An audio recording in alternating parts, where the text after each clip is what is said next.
Welcome everyone to another presentation we have today. It's entitled The Great IAM Against the Great AI. Many of us are quite concerned about the technology advancements that we've had in the world today, particularly AI, artificial intelligence. Some are claiming that this is soon to take over the world, soon to control us in all our aspects, and even possibly destroy mankind. So we thought this would be a good presentation to put on because it's very concerning and there's good hope. So before you continue, may you pause the video and claim the promise of John 16:13, and he shall be faithful to guide us into all truth. Let's begin.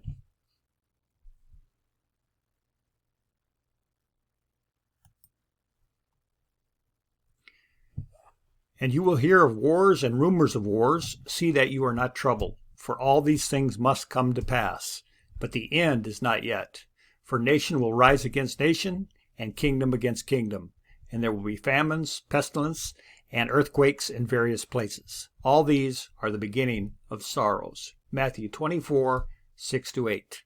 So we hear that the rumors of wars have been going on for quite a while now, but the rumor of the war against mankind is what we're going to talk about today. In other words, is this rumor something to fear? Are we going to really be concerned? Well, if you know the Lord, you have good news. You will know the truth and be settled in your mind about what is to take place. And hopefully this presentation will give a little bit more light in this area. All right, we're going to begin with a video to give you a little bit of update about this AI technology.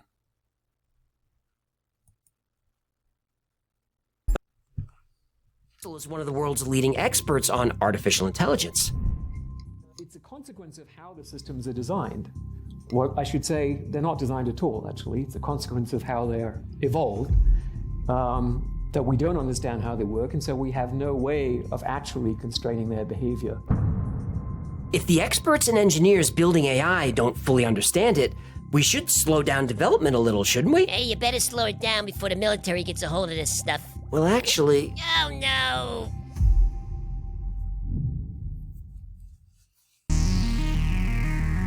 Artificial intelligence has the potential to reshape modern society, taking over for humans in jobs across all sorts of industries, including warfare. Today, military forces all over the world use AI in various applications. One well-known use is unmanned aerial vehicles, UAVs, more commonly known as drones. These aircraft use algorithms to navigate, gather intelligence, and strike targets with precision without risking human pilots. Lethal autonomous weapon systems, or laws, have been called the third revolution in warfare, following gunpowder and the atomic bomb. A person activates an autonomous weapon, but they don't know specifically who or what it will strike, or where, or when. This is because an autonomous weapon uses sensors and software to make its own decisions. Now, I'm sure you've seen the crazy robots being built by Boston Dynamics. Well, meet the soldiers of the future. This is Atlas, one of the most advanced robots in the world. Atlas's brain is a self-learning neural net AI. It taught itself to walk, to run, to navigate spaces and avoid obstacles. Yeah, you can't give that thing a gun. Well, they haven't yet. Oh, thank God. But the American military is pouring a ton of money into this. Yeah, of course they are. This robot is the Vision 60, called a RoboDog. Vision 60 is developed by Ghost Robotics. It's equipped with a sniper rifle and can engage a target up to 3/4 of a mile away. Autonomous vehicles operate in the ocean too. In 2018, Vladimir Putin announced Russia's underwater nuclear drone, which can trigger 300-foot tsunamis. The Poseidon nuclear drone is designed to wipe out enemy naval bases with 2 megaton nuclear weapons. In 2021, Russia launched the Su-75 stealth fighter codenamed Checkmate. It's powered by AI, it could fly 1,500 miles per hour and maneuver as well as anything in the sky. China has AI-controlled fighters that consistently beat human pilots in simulated dogfights. And when an AI fighter does lose, it incorporates that data into its algorithm and doesn't make the same mistake again. The American B-21 stealth bomber can fly at an altitude well over 60,000 feet. It's virtually invisible to enemy missiles and can launch a nuclear strike with no human input. Sounds good, right? Well, just a few weeks ago, Air Force Colonel Tucker Hamilton was at an Air and Space conference and he told a story about AI. They were training a drone in a simulation, teaching it to identify and target surface-to-air missile threats.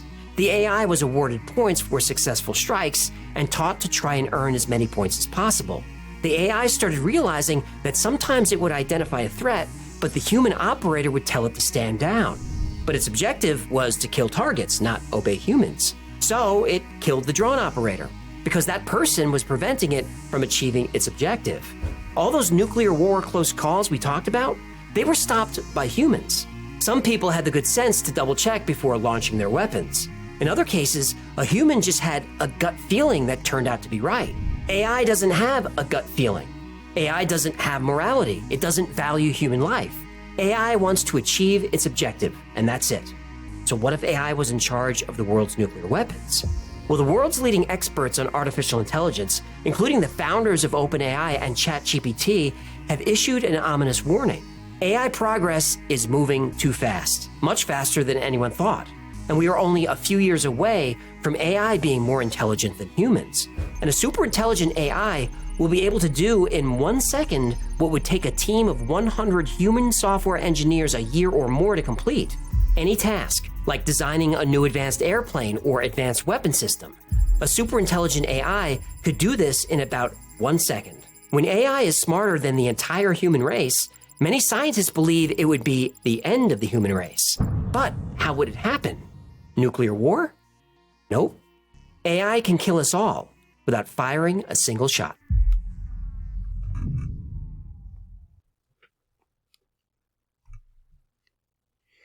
Okay, so that is pretty scary. But let's now concentrate on what the Lord will do about this. The Lord bringeth the counsel of the heathen to naught. He maketh the devices of people of none effect. Psalms 33:10. Godless and wicked men have no clue who runs the affairs of man, nor do they care. However, they will care soon when the Lord fulfills his prophecies. So this is very, very concerning, but once we know that the Lord has everything under control, then we're much, much more secure in our hope about humanity and about what the Lord will do. I have long time held my peace. I have been still and refrained myself. Now I will cry like a travailing woman. I will destroy and devour at once. Isaiah 42:14. The Lord has made bare his holy arm in the eyes of all the nations, and all the ends of the earth shall see the salvation of our God. Isaiah 52:10. So the Lord has held his peace for a long time, and now very soon he's going to show himself. And this is what these so-called brilliant scientists and these brilliant world leaders with their globalist agendas and their plans fail to realize. They don't know what is about to befall the world. But if we're Christian, we will know. All right, so 2 world shocks are coming. Number 1, gigantic world war over the Middle East. Number 2, the disclosure of the servants of God, 144,000. So these are 2 things that they're not planning on. Now, yes, we have been hearing rumors of a gigantic war, particularly now with everything happening over the Middle East. But the outcome of that war is something nobody, very few people, really know is going to occur. And that's the first shock. And the second shock is once the outcome happens, there will be a group of God's servants, and that number is 144,000. And these people will be possessing the Pentecostal power on steroids. Okay, we thought that we saw a lot of power in the Pentecostal time back with the apostles, but when this happens, these people will be incredible, powerful servants of the Lord. And let's learn a little bit about those people. All right, first we're going to talk about this war and what proof do we have that's coming? Well, in Zephaniah 2, 1-5, it says, "Gather yourselves together, yes, gather together, O undesirable nation, before the decree bringeth forth, before the day passeth shaft, before the fierce anger of the Lord come upon you, before the day of the Lord's anger come upon you. Seek the Lord, all ye meek of the earth, who have upheld his justice. Seek righteousness, seek humility. It may be that you will be hidden in that day of the Lord's anger. For Gaza shall be forsaken, and Askelon a desolation. They shall drive out Ashdod at noonday, and Ekron shall be rooted up. Woe to the inhabitants of the seacoast, the nation of Shereelites. The word of the Lord is against you, O Canaan, land of the Philistines. I will destroy you, so there shall be no inhabitant." Zephaniah 2, 1-5. Now this is talking about undesirable nation, and that is in the land of Israel, because that is what it's talking about. Gaza shall be forsaken. So he's talking about a latter time when there's a nation, and it's called undesirable. I'm not calling it that. The Lord calls it undesirable. Why? Because these people are not his people. They've been brought back, but they're not going to be his people, because we'll learn further why that is. All right, the outcome of the war. The nation of Israel will soon be at the center of this gigantic war. The outcome will shock the nations. And we can find that in Jeremiah 32, verse 37-42. "Behold, I will gather them out of all countries where I have driven them in my anger, in my fury, and great wrath. I will bring them back to this place, and will cause them to dwell safely.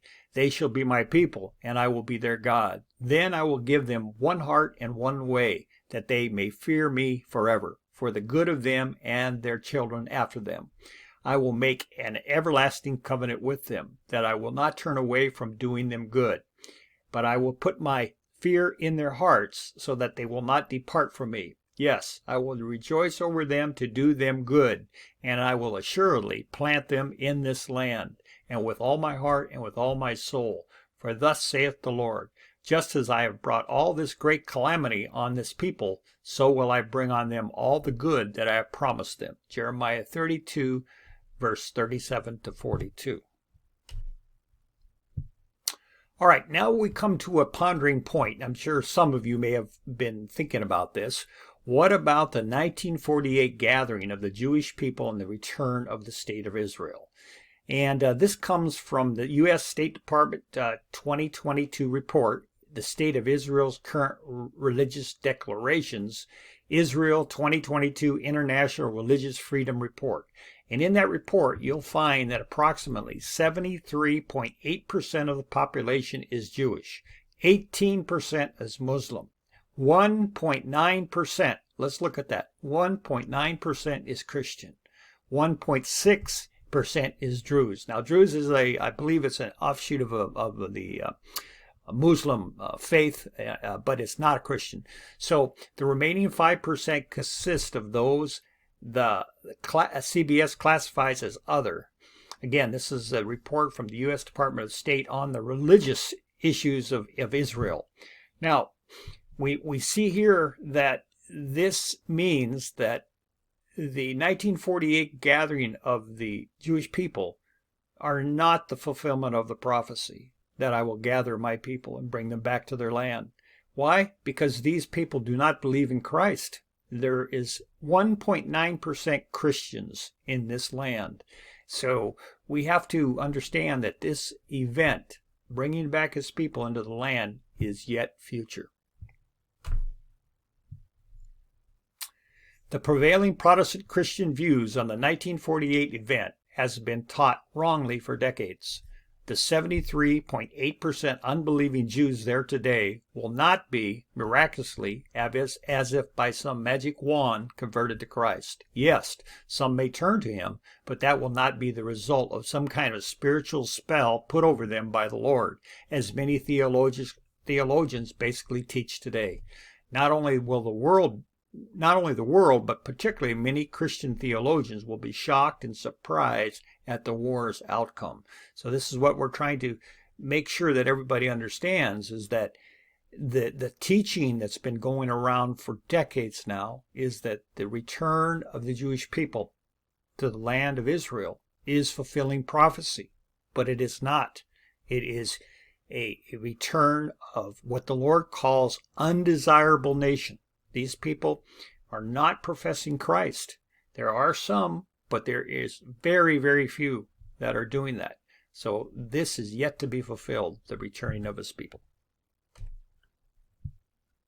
But here we can read more about the returning of the people of God, the 144,000. Now keep in mind, this is the beginning return. There will be much more that will return to his land, but this is the first fruits, as they say, that's going to come into the land.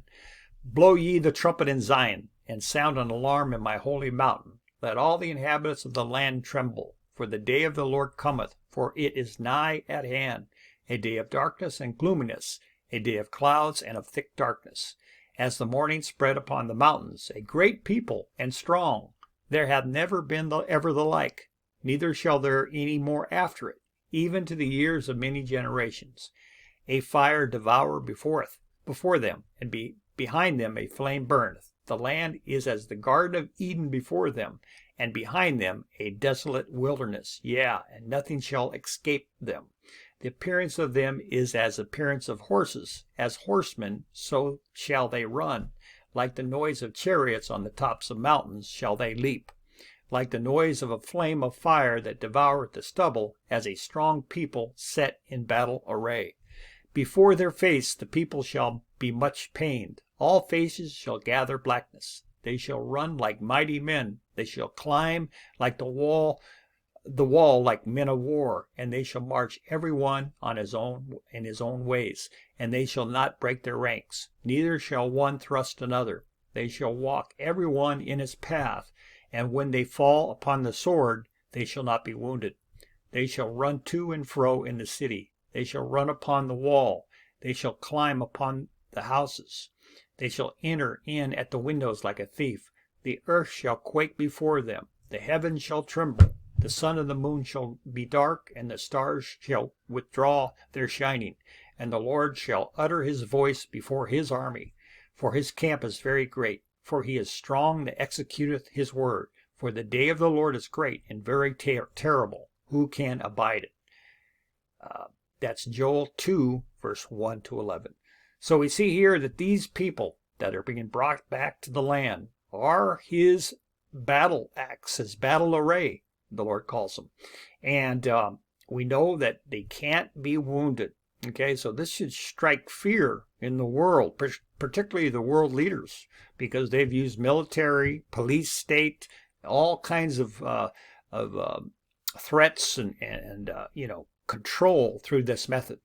But when they come across these people, there's nothing that's going to stop them. A bullet can't stop them. A sword can't stop them.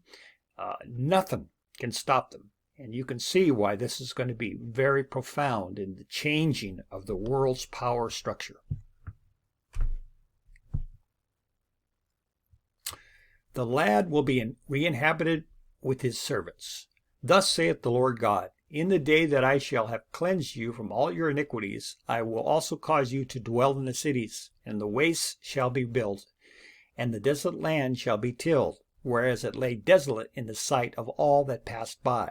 And they shall say, this land that was desolate is become like the Garden of Eden, and the waste and desolate and ruined cities are become fenced and inhabited. Then the heathen that are left round about you shall know that I, the Lord, build the ruined places and plant that which was desolate. I, the Lord, have spoken it, and I will do it. Ezekiel 36, verse 33 to 36. This is very profound because the Lord is very clear here. I will do it. Do what? He's going to rebuild the wasteland. What wasteland? That is the country of Israel. It's going to experience that gigantic war, and it's going to be desolate. But he's going to return there with his people and build it up. And it's going to be a beautiful land again, of which to bring in all the multitudes around the world into his holy land to take part of true worship. This is a great promise for us.